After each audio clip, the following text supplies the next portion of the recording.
که تاسو توجه وکړئ دا مثال ته د تیرو مثالونو په ادامه اما دا یو ډېر مهم مثال دی. تاسو ته ویلي دي چې په A سیټ کې ماته داسې یو رابطه جوړه کړئ. په A سیټ کې د رابطې جوړولو په مطلب ټول پوه سوه، یعنې عناصر به همدا انتخابوئ، که لومړی مالفه وي که دوم، خو څنګه به انتخابوئ؟ مطابق د شرط چې ورکړل کېږي. اوس په دې کې داسې سوال درکړی وای تاسې په دې سیټ کې ماته یو رابطه جوړه کړئ داسې چې لومړی او دومې مالفې جمع کم جفت عدد راکړي. یعنې مطلب دا دی چې ایکس لوی وي که وای لوی وي دا نه ده مهمه، یو د بل مربع وي که نه دا نه ده مهمه، تکرار عدد راځي یعنې مساوي وي که نه دا نه ده مهمه، مهمه دا ده چې جمع یې کې باید جفت عدد درکړي. نو زه اوس مطابق د دې دا رابطه تاسو ته تشکیلوم. تاسو ټول توجه وکړئ. زه لیکم آر مساوي دی په لومړی دومې مالفې داسې عناصر انتخابوم چې زه هغوی جمع کم. د دې عناصر یو څه زیاتېږي، زه بیا په دوه قطاره کې درته ولیکم چې داسې ډېر اوږد راځي. که چیرې زه دا جمع کم باید یو جفت عدد ورکړي. صحیح ده؟ دا په یو قطار کې تاسې لیکای شئ، خو زه داسې په دوه قطارو کې درته لیکم، دا خبره مشکل نه لري.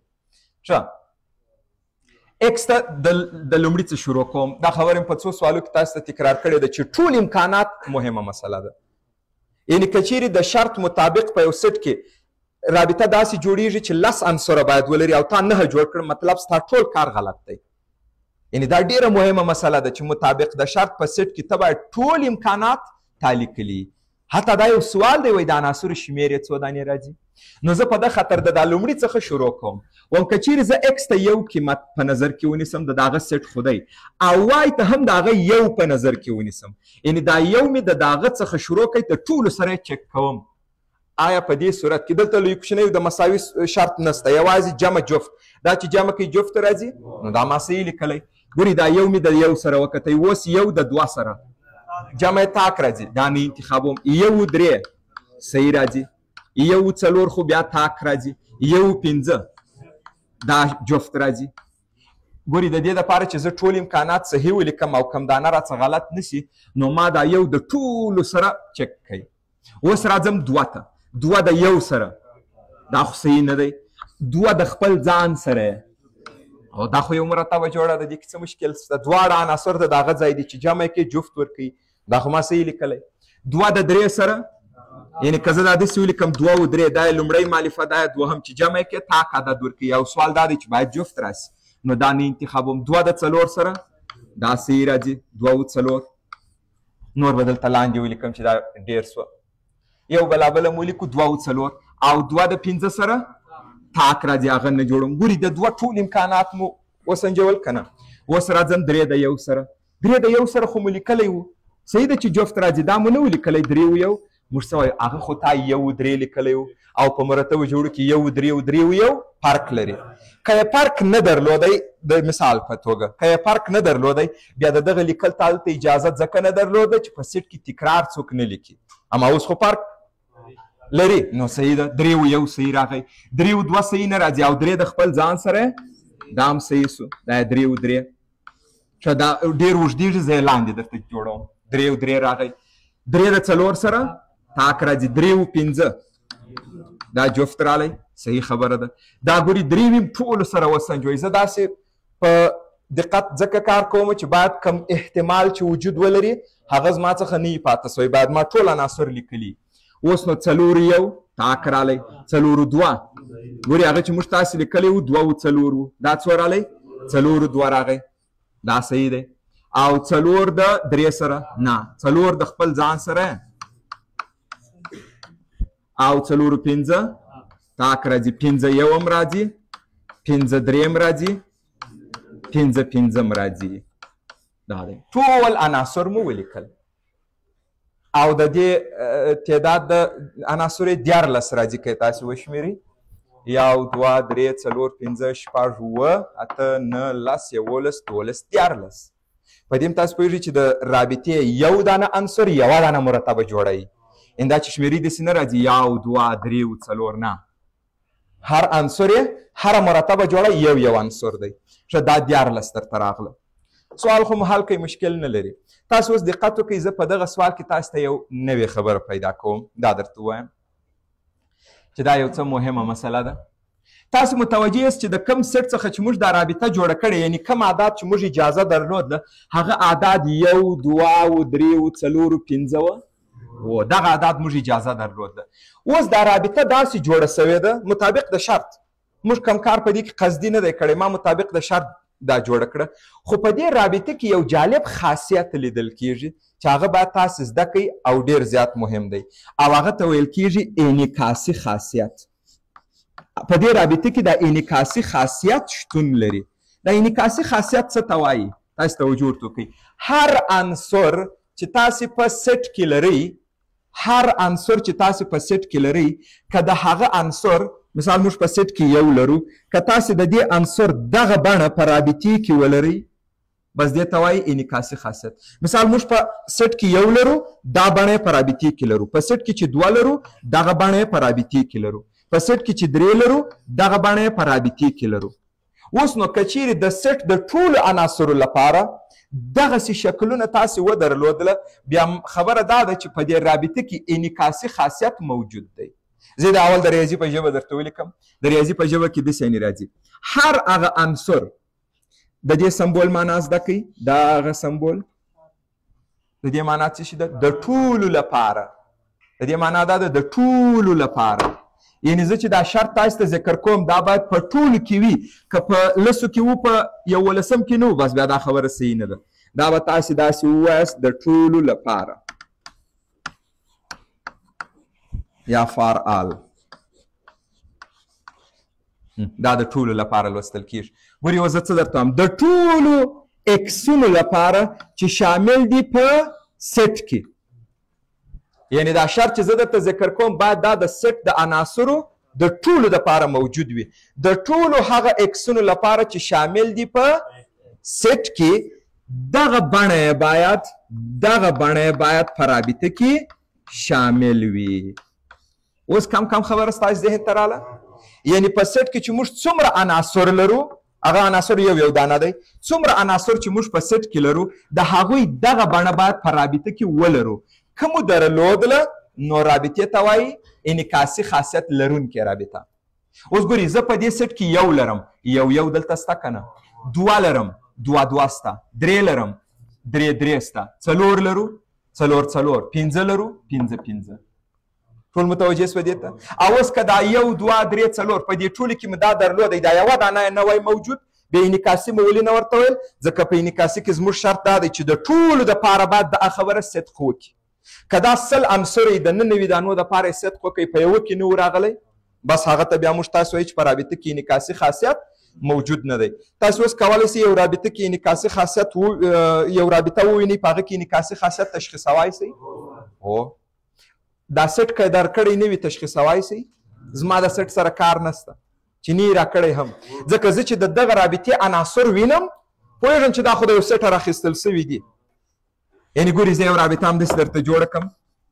دا رابطه مساوي ده په 2 5 -1 0 2 2 5 5 0 0. آیا اوس دغه رابطه کې انعکاسي خاصیت شته که نه؟ ته چې هر عنصر دلته وینې، هر عنصر چې وینې د هر اکس یعنې د هر عنصر دپاره دغه بڼه باید وي. زه دلته 2 وینم، 2 لرم، زه دلته 5 وینم، 5 لرم، زه دلته 0 وینم، 0 لرم، زه دلته -1 وینم، -1 نه لرم. نو دا رابطه انعکاسي خاصیت نه لري. په دغه خاطر مې درته ویل چې دا مسله د څه شي ده؟ د ټولو لپاره باید موجود وي. تاسو انعکاسي خاصیت اوس زده کوئ، ډېره ساده خبره ده. اوس مو ویل دی چې هغه د سیټ ذکر کول یې مهم نه دی، د دې ته هم زه سره معلومولی شم چې کوم عناصر دلته موجود دي. نو انعکاسي خاصیت څه ته وایي؟ هر عدد چې تاسو وینئ هغه په دغه بڼه، یعنې هغه په دغه شکل باید په رابطې کې موجود وي. دا موږ قصدن داسې نه و جوړ کړی، دا رابطه تصادف جوړه دغسې سوله، دا همداسې راغله. مخکې موږ یو رابطه داسې لیکلې وه. آیا ستاسو په نظر په دې کې انعکاسي خاصیت موجود دی که نه؟ د یو دپاره 1 2 2 4 نه لرم، نو بناً په دې کې انعکاسي خاصیت موجود نه دی. نو تاسو ته که یو څوک اوس سوال درکړي وایي تاسې په روابطو کې په لاندې 4 رابطو کې معلومه کړئ چې په کوم یو کې انعکاسي موجود دی، ته کولی شئ په دې شرط پیدا کړئ. یو بله جالبه خبره په دغه رابطې کې موجوده ده، دا هم تصادف راغلی ده او ښه سوال دی، نو زه به دا هم درته تشریح کړم. یو بل خاصیت هم په دې کې دی چې د هغه نوم دی تناظري خاصیت. دا څه رقم یو خاصیت دی چې په دې رابطې کې تصادف موجود راغلی دی. دا داسې یو خاصیت دی، ګوري شرط نه چې یو رابطې انعکاسي ودرلودی تناظري به هم حتمي لري، خو دغه رابطې تصادف دا دواړه خاصیتونه درلوده. تناظري بیا څه رقم دی؟ دلته زه اوس د سټ بحث تاثیر نه کوم په تناظري کې، په تناظري کې بله خبر درته کوم.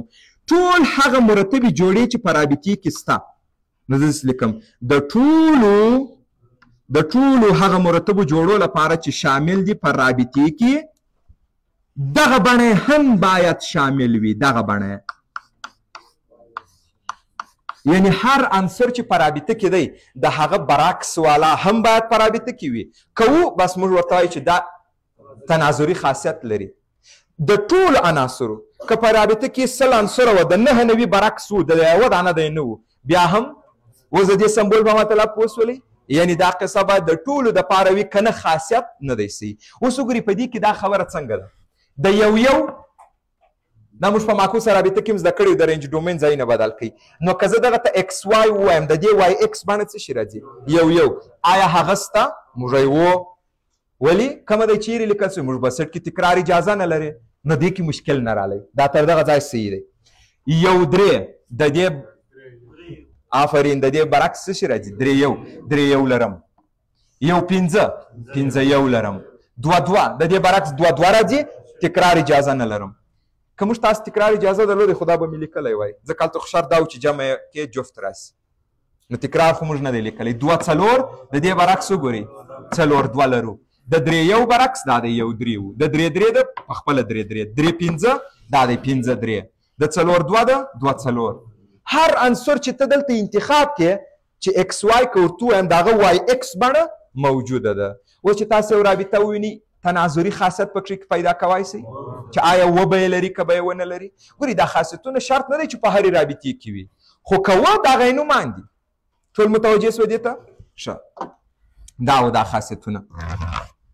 یو جالبه مسله چې په دې رابطې کې یو بل خاصیت هم شته، هغه به زه تاسو ته ووایم. په دې کې یو بل خاصیت دی، د دې خاصیت نوم دی انتقالي خاصیت.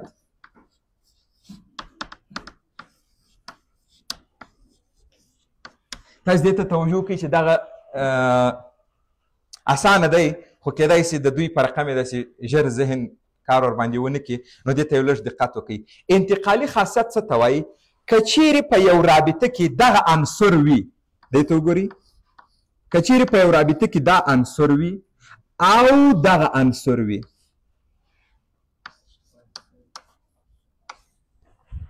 زه اول دغه ځای تاسو سره معلوم کوم چې د ټولو ذهن کار ورباندې کوي که نه، بیا د خاصیت مسله درته وایم.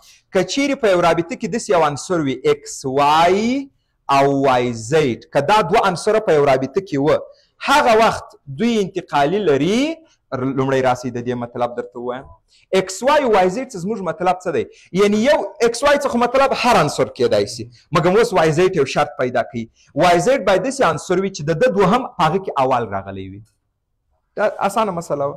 نو که چیرې تاسو په یو رابطه کې ایکس وای ودرلودی، یعنی دا خو یو عنصر دی، او یو بل مو داسې عنصر ودرلودی چې د ده دوهم په هغه کې دلته اول راغلی و، نو دا رابطه هغه وخت انتقالي خاصیت لري چې ایکس زید موجود وي. که چیرې دا دواړه شامل و په رابطې کې، هغه وخت د انتقالي خاصیت لري چې ایکس زید شامل وي. تشویش مه کوئ، اوس زه په لږ تمرین کوو په ځینو عناصرو باندې، اوس په بلدیږي. ګورئ، که چیرې یو رابطه یو 4 ولري او 4 0 ولري، نو هغه وخت به دوی انتقالي ولري چې په دوی کې یو 0 موجود وي. او اوس وګورئ د دې مطلب څه رالی؟ ایکس وای وای زید، ایکس زید باید موجود وي. یو بل مثال کې درته وایم، که په یو رابطه کې منفي 1 2 وي او 2 8 وي، نو څه وخت انتقالي لري؟ چې منفي 1 8 پکښې وي. کم ذهن ته راله خبره؟ اسانه دی نه؟ که چیرې ایکس وای وي او وای زید وي، نو انتقالي هغه وخت لري چې ایکس زید پکښې کې موجود وي. لکه په دې کې هغه وخت انتقالي سته چې څه ولري -1 موجود وي. د دې خبرې هم شرط دا دی چې دا قصه باید دایم صدق وکړي، یعنی هر کله چې دا دوه وه بس دی باید موجود وي. ښه دې بل یو بل مثال هم داسې درته جوړ کړم. فرض وکړئ په یو رابطه کې 5 9 لرو. اوس نو دا دوم تاسو سره تاسو او څه شي ولرو؟ 9 په شروع کې ولیکه، بل چې نو تا ار انسر ولیکئ. دا بل که زه داسې ولیکم 5 مشکل نه لري، پروا نه کوي. مقصد شرط دا دی چې دغه دوه برابر وي. ښه اوس نو 5 9 لرو او 9 5 لرو. څه وخت د انتقالي لري؟ چې دغه موجود وي او دا څه شي دی؟ 5 5 باید 5 5 موجود وي. اوس په دې رابطې کې دا خاصیت موجود دی. راځي په تعداد عناصرو کې زه دا خبره تاسو ته مشخصه کړم، یعنی دا د انتقالي خاصیت هم دې رابطې درلودی. دا خو موږ په دې نیت نه و کار کړی، دا سوالو موږ رابطه جوړول، مګر تصادف په دې کې دومره ډېر خاصیتونه هم ولیدل سوه. اوس ورته ګوري زه یو دانه درته انتخاب کړم. یو 3 لرو ستا، دا اوس داسې انتخاب کړم یو 3 لرو. دې ته وګوري او 3 5 هم لرو. دا آیا دا بالکل هماغه خبر رانله چې ایکس وای ولري او وای زیډ لري؟ یعنی دغه دوهم چې دلته وای دی هغه دلته په اول کې راغلی وي. اوس نو یو 3 لرو او 3 5 لرو، نو په دې کې هغه وخت انتقالي سته چې یو 5 موجود وي. دا دی وګوري یو 5 دلته سته. سته که نه؟ یو بل دانه درته انتخابوم. تاسو فکر وکئ چې موږ تاسې 5 3 لرو. 5 3 صحیح ده؟ 5 3 لرو او بل باید کم عنصر ولري؟ بل مثال په ډول باندې 3 1 لرو. آیا دا صحیح راځي؟ هو دا وګورئ 5 3 دا ایکس وای په دې کې بیا دا وای چیرې راغلی؟ په اول کې راغلی دی. دا وګورئ ایکس وای په دوم کې وای اول کې راغلی، د دې وای 3 دی، دلته وای په اول کې راغلی. صحیح خبره ده. نو دا هغه وخت انتقالي لري چې څه شي ولرو؟ 5 1 ولرو. 5 1 باید ولرو. 5 1 لرو. دا دی 5 1 سته. ګورې دغه نو بیا مه ګډوډ کوئ. 5 3 لرو او 3 1 لرو. باید 5 1 موجود وي که یو 5 موجود وي. اوس خو هلته دواړه سته، اما زه د شرط خبره کوم. کوم یو باید موجود وي؟ ایکس زیډ باید موجود وي. نو ته اوس ایکس زیډ څنګه معلوموي چې درته ګډوډ نشي؟ ګورې دې ته که زه ایکس وای ووایم بیا دې ته زه وای زیډ ویلی سم؟ که دې ته زه وایم ایکس وای، زه دې ته کولی سم ووایم وای زیډ. ګورې دلته دې وای ته یو ویل، دلته دې وای ته 5. نو دا لیکنه دې غلطه ده. نو که زه داسې ورته وایم چې دا ایکس وای دي، دې ته اوس کولی سم ووایم وای زیډ. و دا دې خبره صحیح ده. ګورې دا وای 3 دی، دا وای 3 دی. نو ایکس زیډ باید وي. په دې خاطر که تاسې نامګزاري ورباندې وکړئ بیا نه درڅه غلطېږي. نو ایکس زیډ 5 1 راځي که یو 5؟ یو 5 خو زیډ ایکس رالی او 5 1 ایکس زیډ رالی. نو دې رابطې انتقالي خاصیت هم درلودی. متوجه سولئ؟ ښه دې ته وګورئ یو دانه بل هم درته جوړ کړم. مثال موږ تاسې 2 4 لرو. 2 4 لرو. هو دا ایکس وای. اوس به تاسې په دې ټولو کې داسې یو عنصر پیدا کړئ چې 4 د هغه په اول کې راغلی. دا څنګه دی؟ دا څنګه دی؟ دا صحیح دی. 4 په اول کې بس دغه شرط دی چې دا دغه کې چې هر یو دوم دی هغه دلته په اول کې راغلی. بس اضافه خبرو ته توجه مه کوئ، اضافه خبره مهمه نه ده. اوس نو ایکس زیډ څه شي راځي؟ 2 2. دا دی 2 2 لرو. صحیح ده. که مو دا انتخاب کړی وای بیا څنګه کېدی؟ وای زیډ دا هم صحیح و. نو بیا څه شي باید درلودی؟ بیا مو 2 4 باید درلودی چې ایکس زیډ راسي. خو 2 4 خو په خپله د هغه سو، نو دا خو صحیح دی. یعنی زه خو بیا تکرار دا نسم لیکلی، دا خو صحیح خبره راله. نو په مجموع کې په دې رابطې کې موږ تاسې انتقالي خاصیت هم لرو. په دغه رابطې کې یوه آخري خبره درته کوم، بیا دا رابطه مسله خلاصو. په دغه ځانګړې رابطې کې کیدای شي چې په یو رابطه کې انعکاسي خاصیت ولرو، انتقالي ولرو، تناظري ونه لرو. کیدای شي تناظري یوازې وي، دا نه وي. یعنی دا کیدای شي یو خاصیت وي، دوه یې نه وي، دوه یې وي، درې یې نه وي. اما داسې هم امکان لري چې 3 سره خاصیتونه همزمانه راسي په یو رابطه کې. لکه تاسو چې دې رابطه کې ولیدل 3 سره خاصیتونه همزمانه په دې کې راغله.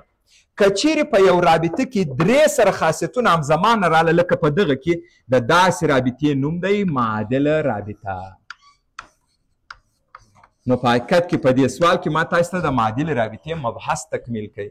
معادل رابطه اوس نو تاسو څنګه بیانوئ؟ داسې یو رابطې ته وایي چې په هغه کې همزمانه انعکاسي خاصیت، تناظري خاصیت، انتقالي خاصیت موجود وي. ما تاسو ته اوس څلور خبرې کړي، یو مې انعکاسي خاصیت معرفي کړي، یو تناظري، یو انتقالي. یوه اضافه خبره هم دا وکړه که په یو رابطه کې دا درې سره همزمانه وه بیا هغه ته وایي معادله. که په دې درو کې یو یې نه وو، دوه یې وه، یا دوه یې نه وه یو یې وو، هغه ته معادله نه وایو. خو که هر خاصیت و هماغه خاصیت موجود دی، خو رابطه معادله نه ده. دا و د معادل رابطې مبحث.